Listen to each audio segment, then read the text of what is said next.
இப்படிப்பட்டவர்களை நம்பித்தான் திராவிட முன்னேற்ற கழகம் வெற்றி பெற்றுக் கொண்டிருக்கிறதை தவிர உண்மையான தேர்தல் நடந்தால் இந்த தேர்தலில் அனைத்து இந்திய அண்ணா திராவிட முன்னேற்ற கழகம் மகத்தான வெற்றி சரித்திரம் படைத்து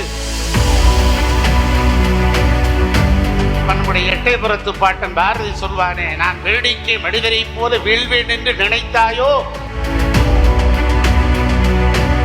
வாழ்த்துதலுக்கும் வணக்கத்துக்கும் உரிய கழக பொதுச் செயலாளர் உள்ளிட்ட தலைமை கழக நிர்வாகிகள், கழக செயற்குழு உறுப்பினர்கள், பொதுக்குழு உறுப்பினர்கள், சிறப்பு அழைப்பாளர்கள் உள்ளிட்ட அத்தனை பேருக்கும் எனது பணிவான வணக்கத்தை பரிவன்போடு தெரிவித்துக் கொள்கிறேன். வரலாற்று சிறப்பு மிகுந்த செயற்குழு பொதுக்குழுவில் தீர்மானங்கள் வெடித்தெடுக்கப்பட்டு அவற்றை உங்கள் முன்னாலே நிறைவேற்றுகின்ற மிக முக்கியமான நிகழ்வுதான் இயக்கத்தினுடைய இதயமாக இருக்கிறது.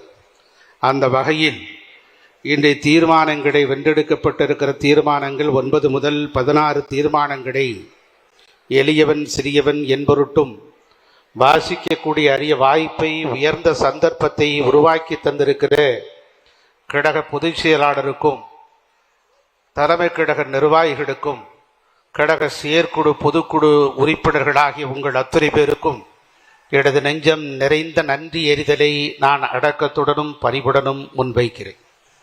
சிறப்பு வாய்ந்த இந்த தீர்மானங்களை வாசித்து வென்றெடுக்கக்கூடிய இந்த தருணத்திலே இன்னும் 4 மாதத்தில் தமிழ்நாட்டுடைய மாட்சிமை தாங்கிய முதலமைச்சராக வர இருக்கின்ற ஆருயிர் அண்ணன் எடப்பாடியார் அவர்கள் இன்று 4 மாதத்தில் இந்த தமிழகத்தினுடைய முதலமைச்சர். எத்தனையோ சோதனைகள், வேதனைகள் கடந்து வந்திருக்கிறார். அந்த வேதனைகளையும் சோதனைகளையும் கடந்து வந்த நிலையிலும் கூட அவர் தடமாறவில்லை, தடுமாறவில்லை, சோர்ந்து போகவில்லை, சோரம் போகவில்லை. இந்த இயக்கத்திற்காக தன்னை எரித்து தரணாக எரிந்து இருட்டும் உலகத்திற்கு தானே நெருப்பாகி வெளிச்சத்தை தந்த ஈடற்ற தலைவர் நமக்கு கிடைத்திருக்கிறார். அவர்தான் ஆருயிர் அண்ணன் எடப்பாடியார் அவர்கள். ரப்பர் மரத்திற்கு ரணங்கள் புதிதல்ல என்று சொல்வார்கள். ரப்பர் மரத்திலிருந்து பாலை எடுக்க வேண்டும் என்று சொன்னால் வெட்டித்தான் எடுக்க வேண்டும். வெட்டுப்பட்டிருக்கிற ரப்பர் மரத்திற்கு ரணங்கள் புதிதா, காயங்கள் புதிதா, கண்ணீர் புதிதா, வேதனை புதிதா? இல்லை. அதை போலத்தான் அருமையுடன் எடப்பாடியார் அவர்களுடைய ஒரு பக்கம் துரோகிகள் என்று சொன்னால் இன்னொரு பக்கம் எதிரிகள்.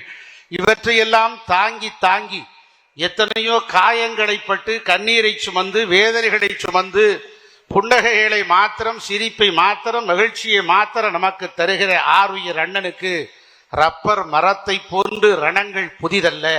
இப்படிப்பட்ட அற்புதமான ஆற்றல் படைத்திருக்கிற தலைவர் நமக்கு கிடைத்திருக்கிறார். அதோடு மாத்திரமல்லாமல் இந்த எஸ்ஐஆர் என்கிற ஒரு புதிய வடிவம் நமக்கு கிடைத்திருக்கிறது. இதன் வாயிலாக தமிழ்நாட்டிலே இறந்து போனவர்களுடைய எண்ணிக்கை மீண்டும் மீண்டும் வாக்களிக்கக்கூடிய சூழ்நிலையிலே தான் திராவிட முன்னேற்ற கழகம் வெற்றி பெற கொண்டிருக்கிறதை தவிர வேறொன்றும் இல்லை. ஒரு தேர்தல் நடைபெற்றுக் கொண்டிருக்கிற போது ஒரு பெரியவர் வாக்களிக்க போனார். வாக்களித்து விட்டு அந்த வாக்கு அதிகாரி இடத்திலே கேட்டார், ஐயா, என்னுடைய மனைவி வாக்களித்து விட்டார்களா என்று பார்த்து சொல்லுங்கள் என்று சொன்னார். உங்கள் மனைவியின் பெயர் என்ன என்று கேட்டார் அந்த தேர்தல் அதிகாரி. என் மனைவியின் பெயர் லட்சுமி, வாக்களித்து விட்டாரா பாருங்கள் என்று சொன்ன போது அதை வாக்கு பதிவு அந்த அட்டையை பார்த்து விட்டு வாக்களித்து விட்டார் என்று சொன்னார். எப்போது வந்தார் என்று கேட்டார் அந்த பெரியவர். 1/2 மணி நேரம் ஆகிவிட்டது ஐயா என்று சொன்னார். ஐயோ, 1/2 மணி நேரத்துக்கு முன்பாக நான் வந்திருந்தால் என்னுடைய மனைவியை லட்சுமியை பார்த்திருப்பேனே என்று சொன்னார். உடனே தேர்தல் அதிகாரி கேட்டார், ஏனையா உங்கள் மனைவி உங்களோடு இல்லையா? 2 பேரும் கருத்து வேறுபாடு காரணமாக பிரிந்திருக்கிறீர்களா என்று கேட்டார். உடனே அந்த பெரியவர் சொன்னார், இல்லை இல்லை, என் மனைவி லட்சுமி இறந்து போய் 10 வருடம் ஆகிவிட்டது, ஆனால் வாக்களிக்க மட்டும் வந்து விடுகிறார் என்று சொன்னார்.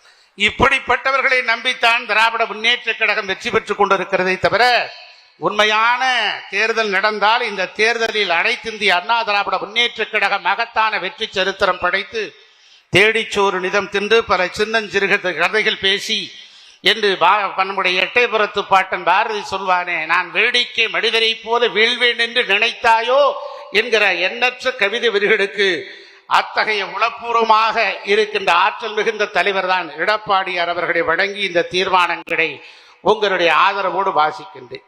செய்திகளை உடனுக்குடன் தெரிந்து கொள்ள கீழ்க்கண்ட கேபிள் மற்றும் டிடிஎச் நெட்வொர்க்குகளில் எம்நாடு செய்தி தொலைக்காட்சியை காணுங்கள். பாதகம் செய்பவரை கண்டால் நாம் பயம் கொள்ளலாகாது பாப்பா. மோதி மிதித்துவிடு பாப்பா, அவர் முகத்தில் உமிழ்ந்துவிடு பாப்பா.